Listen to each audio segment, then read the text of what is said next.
بسم الله الرحمن الرحيم الحمد لله رب العالمين والصلاة والسلام على نبينا محمد وعلى آله وصحبه أجمعين. So in this video I just wanted to mention a quick faida regarding how Arabic grammar started to be written in books. Now we know that the Arabs, especially in time of the Sahaba and even before the time of the Sahaba, when they would speak Arabic they would know all of the rulings of grammar just naturally, and they would be from the most eloquent of people when it came to the Arabic language and Arabic grammar. Hence why the Quran, from the miracles of the Quran, is that it was sent in the Arabic language, because at that time the Arabs were the best when it came to the Arabic language, when it came to being eloquent and so on. Hence why it was such a big miracle and such a great challenge that the Quran sent to mankind, and especially the Quraysh, that you are from those who are the most eloquent. With that, you are still not able to bring something like the Quran. So I mentioned one of the reasons why in a previous video of mine. I think it's titled The Importance of the Arabic Language, and it was because somebody recited the ayah أَنَّ اللَّهَ بَرِيءٌ مِّنَ الْمُشْرِكِينَ وَرَسُولُهُ. He recited it وَرَسُولِهِ instead of وَرَسُولُهُ, he said وَرَسُولِهِ, and that changes the meaning completely. And if anybody wants to listen to that story, then they can go back to that video. In this video today, there's this poem that I found. It's a short poem, it's about 33 lines, abiyat I believe, and the Nazim goes through the history of Arabic grammar and what the books of Arabic grammar, etc. What we are going to focus on is the first 9 lines of this poetry, because that talks about how the language was written. And there are difference of opinion on exactly what was the exact reason why it was written, and this story here is one of them, and we are going to go through it. I'm going to recite it first, and then after that we will go through the general meaning of these lines. So the author, or the Nazim, he says, إن قلت من للنحو في الأصل وضع حتى على الآلات قدرا وارتفع قلت أبو الأسود وهو الدؤلي أمره به إمامنا علي لما رأى لحنا فشى في الكوفة فخاف فوت اللغة المألوفة بسبب اختلاط بعض العجم بالعرب الفصح أسود الأجم وذاك أن بنته المصونة تكلمت بكلمة ملحونة قالت له في ليلة غراء يا أبت ما أحسن السماء جرت وكان حقها أن تنصبا لكونها أرادت التعجبا ولم ترد بذاك أن تستفهما وهو للاستفهام منها فهما فقال طبق قولها نجومها إذا انجلى عن وجهها غيومها. So the Nazim, he says here, and I'm not going to go through it word for word, but the general meaning is that in the first line he says, okay, if you were to ask who is the one who put the foundations down and wrote down a book in the Arabic grammar, and this word here, wada', especially this word, you'll find this a lot. Those who know the Mabadi al-Ashara, the 10 introductory questions before studying a science, from them is who is the wadi' of that science. Wadi', the word wadi' literally means to put something, but what it means here is who is the first person to put a book in that science, i.e. to write a book in that science. Okay, so Arabic was known naturally to the Sahaba and to the Arabs at that time, but as a book, who wrote it down? Who wrote it down? That's what it means here, and you'll find this a lot in many other sciences. So for example, even hadith, who was the first person to write a hadith book? If you mean by a hadith book, all authentic hadith in Bukhari, if not then Malik, and even the Sahaba, some of them had certain small pages here and there, but that's the meaning of wada'. So then he says, قلت أبو الأسود وهو الدؤلي, and this is a opinion held by the majority, that it was a person called Abu al-Aswad al-Du'ali. Abu al-Aswad al-Du'ali. Why did he do it? أمره به إمامنا علي. The Imam Ali, and he's referring to Ali radiallahu an, he was the one who commanded Abu al-Aswad to write a book in the Arabic language. Why was this? لما رأى لحنا فشى في الكوفة. When Ali radiallahu an saw mistakes in the Arabic language being spread in Kufa, and Kufa is a place in Iraq, because by that time the Islamic Empire had reached out and it was in Iraq, so they had to also govern Iraq. فخاف فوت اللغة المألوفة.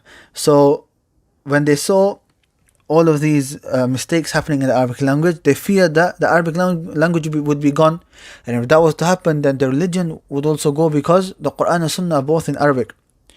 And what's the reason for these mistakes?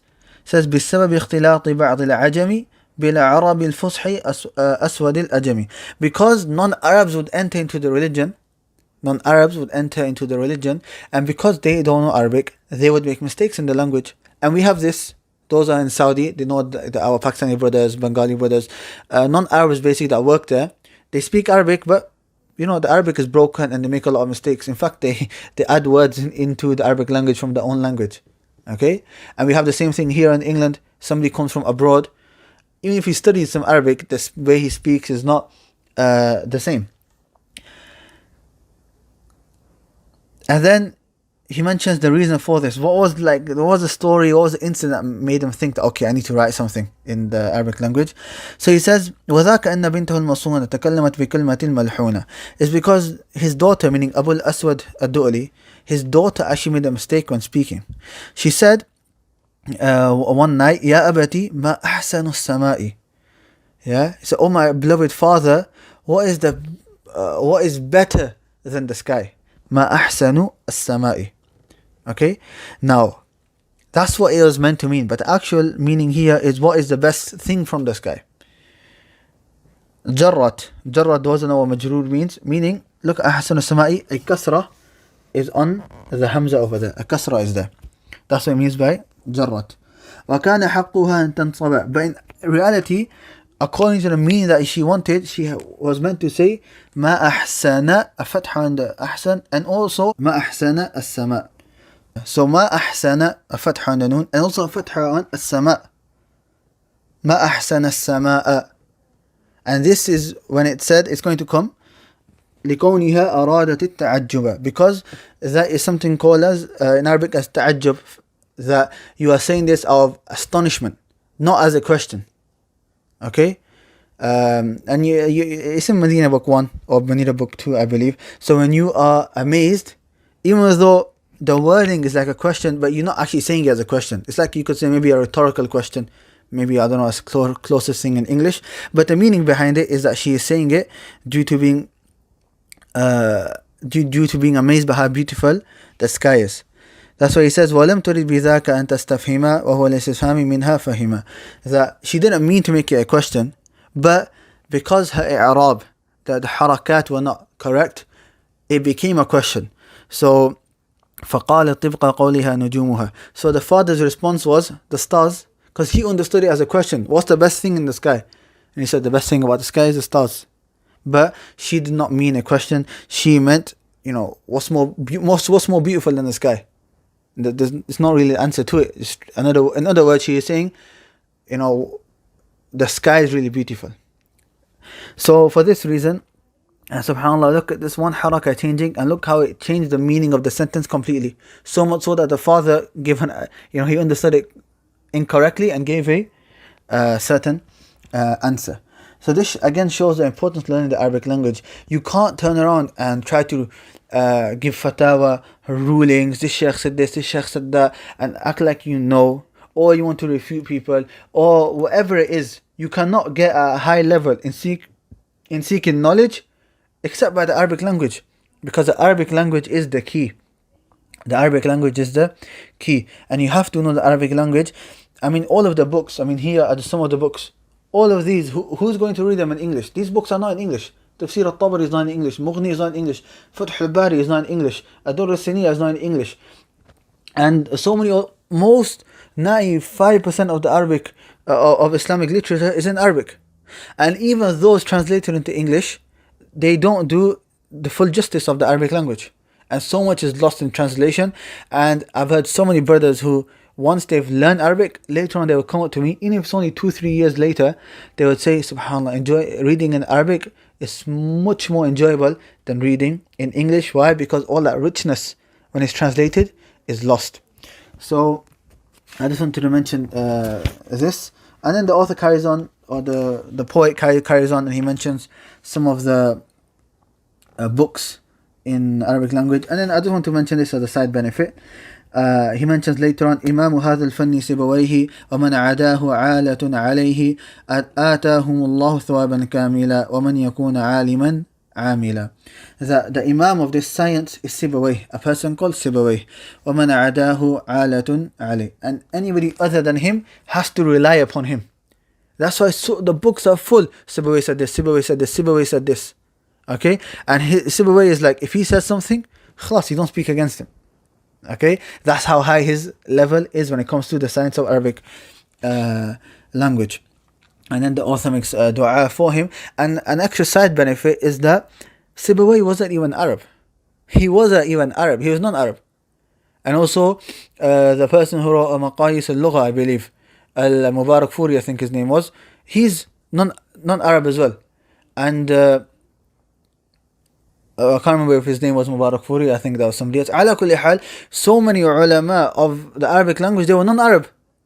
And they became the imams of that science. So just because you're non-Arab doesn't mean, oh, Arabic's hard. La, Arabic's easy. You have to put some effort in, and you learn Arabic, and you can become from the imams, from the ulama in this science. And once you have this, you become a high level in this science, this will open doors up for you to read in all of the other sciences like fiqh, hadith, aqeedah, and make life a lot easier. I remember reading Khalq Af'al Ibad by Imam Bukhari with Shaykh Masih Qasim. In the Imam Bukhari mentions so many sayings of the Salaf that bid'ah even started due to not knowing the Arabic language. Because by not knowing it, you make mistakes and so on. So I'll stop here, inshaAllah. Subhanakallahumma wa bihamdika, ashhadu an la ilaha illa anta, astaghfiruka wa atubu ilaik.